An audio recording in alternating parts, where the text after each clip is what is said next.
of the Imitation of Christ by Thomas à Kempis. Book 1, Admonitions Useful for the Spiritual Life. Chapter 13, of Resisting Temptation.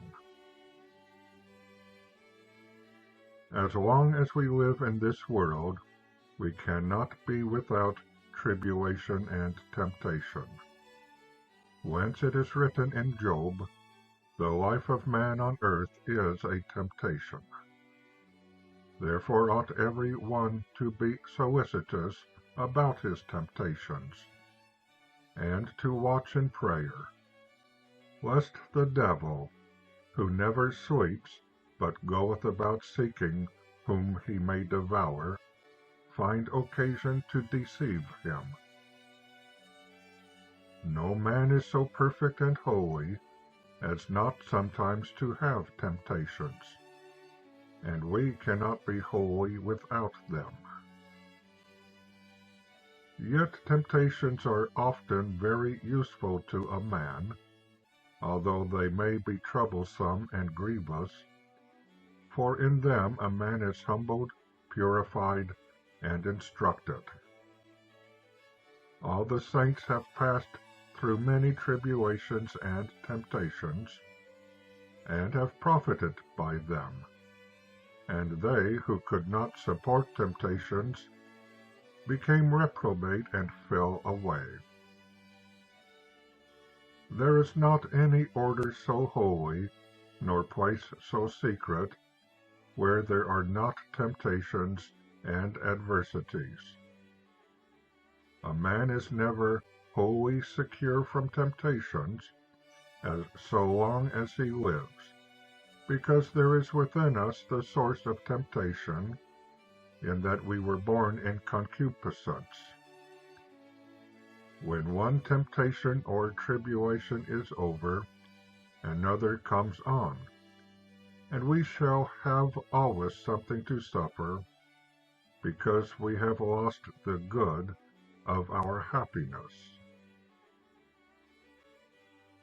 Many seek to fly temptations, and fall into them more grievously. By flight alone we cannot overcome, but by patience and true humility we are made stronger than all enemies. He who only turns aside outwardly, and does not pluck out the root, will make but little advance. Nay, temptations will sooner return to him, and he will find himself in a worse condition. By degrees and by patience with long suffering, thou shalt, by God's help, better overcome them, than by harshness and by thine own restless striving. In temptation often take counsel, and deal not roughly with one that is tempted, but console him, as thou wouldst wish to be done to thyself. Inconstancy of mind and small confidence in God are the beginning of all temptations to evil.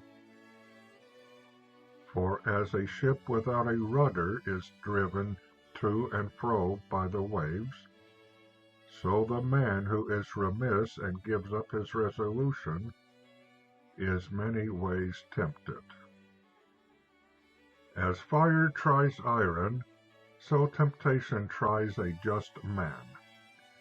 We often know not what we can do, but temptation discovers what we are.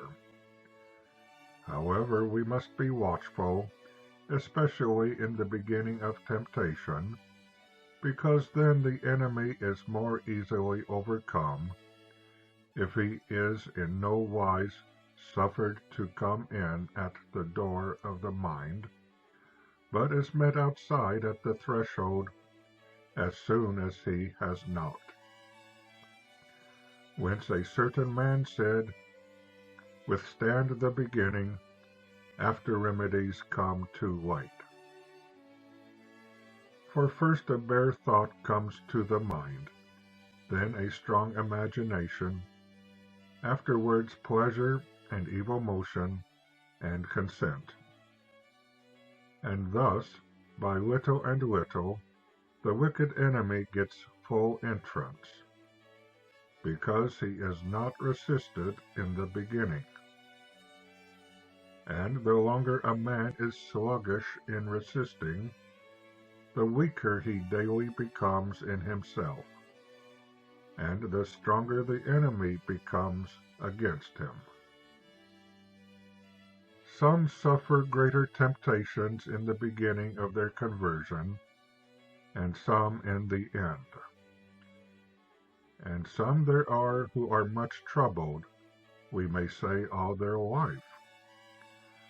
Some are but lightly tempted, according to the wisdom and equity of the ordinance of God, who weighs the state and merits of men, and preordains for all the salvation of his elect.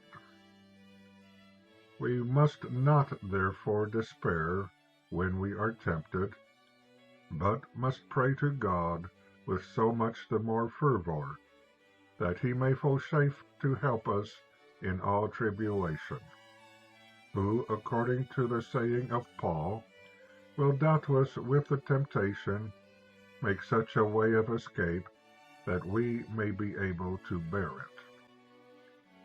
Let us therefore humble our souls under the hand of God in all temptation and tribulation, for he will save and exalt the humble in spirit. In temptations and tribulations, the progress of a man is tested, and in them there is greater merit, and his virtue is more apparent. Nor is it much if a man be devout and fervent when he feels no trouble, but if in the time of adversity he bears up with patience, there will be hope of great advance. Some are preserved from great temptations, and are often overcome in daily little ones, that being humbled, they may never presume of themselves in great things, since they are weak in such small things.